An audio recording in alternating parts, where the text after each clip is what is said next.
রাগ নিয়ন্ত্রণ করতে যে কাজগুলো করবেন। 1. আল্লাহর কাছে পানাহ চাওয়া। সুলাইমান ইবনু সুরাদ রাদিয়াল্লাহু তাআলা এর বরাতে বলা আছে, নবী সাল্লাল্লাহু আলাইহি সাল্লামের কাছে এসে দুই ব্যক্তি কথা কাটাকাটিতে প্রবৃত্ত হল। তাদের একজনের চোখ রাগে লাল হয়ে গেল। রাসূলুল্লাহ সাল্লাল্লাহু আলাইহি সাল্লাম বললেন, আমি এমন একটি কালেমা জানি যা পাঠ করলে যে কারো রাগ দূর হয়ে যায়, আর তা হচ্ছে, আমি বিতাড়িত শয়তানের থেকে আল্লাহর কাছে আশ্রয় চাই। 2. চুপ হয়ে যাওয়া। আল্লাহর রাসূল সাল্লাল্লাহু আলাইহি সাল্লাম বলেন, তোমাদের কারো যখন রাগ হয় সে যেন চুপ হয়ে যায়, কেননা রাগের মুহূর্তে আমাদের মুখ লাগামহীন হয়ে পড়ে, হিতাহিত জ্ঞান শূন্যের কোঠায় নেমে যায়। ফলে তখন এমন কথা মুখ থেকে বেরিয়ে পড়ে যার জন্য পরবর্তীতে অনেক পস্তাতে হয়। এক্ষেত্রে ক্ষণিকের নীরবতা ভবিষ্যৎ অনেক শঙ্কা থেকে মুক্তির মাধ্যম হিসেবে কাজ করে। 3 নম্বর, অবস্থান পরিবর্তন করা। আবু যর রাদিয়াল্লাহু তাআলা এর বরাতে বলা হয়েছে, একবার রাসূলুল্লাহ সাল্লাল্লাহু আলাইহি সাল্লাম আমাদের বললেন, যদি তোমাদের কেউ দাঁড়িয়ে থাকা অবস্থায় রাগান্বিত হয় তবে সে যেন বসে পড়ে। যদি এতে রাগ চলে যায় তবে ভালো, নয়তো সে শুয়ে পড়বে। আতিয়া রাদিয়াল্লাহু তাআলা থেকে বর্ণিত, আল্লাহর রাসূল সাল্লাল্লাহু আলাইহি সাল্লাম বলেন, রাগ শয়তানের পক্ষ থেকে আসে, আর শয়তান আগুন হতে সৃষ্ট। আগুনকে পানি নেভাতে পারে। কাজেই তোমাদের কেউ রাগান্বিত হলে সে যেন ওযু করে।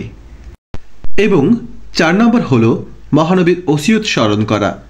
আবু হুরায়রা রাদিয়াল্লাহু তাআলা এর কাছ থেকে বর্ণিত আছে যে এক লোক নবী সাল্লাল্লাহু আলাইহি সাল্লামের কাছে আবেদন জানালো, আপনি আমাকে ওসিয়ত করুন। তিনি বললেন, তুমি রাগ করো না। লোকটি আবার একই আবেদন জানালেন। তিনি প্রতিবারে তাকে এই ওসিয়ত করলেন, তুমি রাগ করো না। রাসূলুল্লাহ সাল্লাল্লাহু আলাইহি সাল্লাম বলেন, ধরাশায়ী করার মাঝে কৃতিত্ব নেই, বরং রাগের সময় নিজেকে নিয়ন্ত্রণে রাখাই আসল কৃতিত্ব। প্রিয় দর্শক, এবার আমরা জানব রাগ দমনের সব সম্পর্কে। আল্লাহ তাআলা বলেন, ভালো ও মন্দ দুই সমান হতে পারে না। ভালো দিয়ে মন্দকেও বাধা দাও, এতে তোমার সঙ্গে যার শত্রুতা সে হয়ে যাবে অন্তরঙ্গ বন্ধুর মতো। এই চরিত্র তাদেরই হয় যারা ধৈর্যশীল। এই চরিত্র তাদেরই হয় যারা মহাভাগ্যবান। যদি শয়তানের কুমন্ত্রণা তোমাকে উস্কানি দেয় তবে তুমি আল্লাহ স্মরণ নেবে, তিনি সব শোনেন, সব জানেন।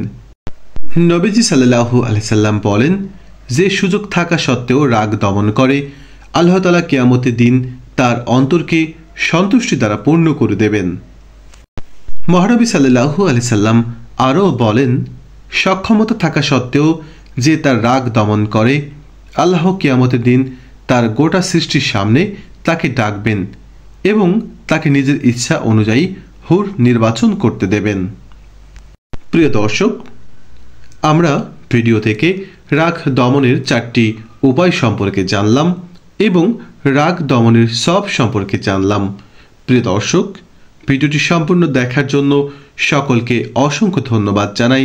ভিডিওটি ভালো লাগলে আমার চ্যানেলটিকে সাবস্ক্রাইব করুন এবং পাশে থাকা বেল আইকন বাটনটিতে ক্লিক করুন। লাইক, কমেন্ট এবং বেশি বেশি শেয়ার করতে থাকুন। প্রিয় দর্শক, সবাই ভালো থাকবেন, সুস্থ থাকবেন। আল্লাহ হাফেজ।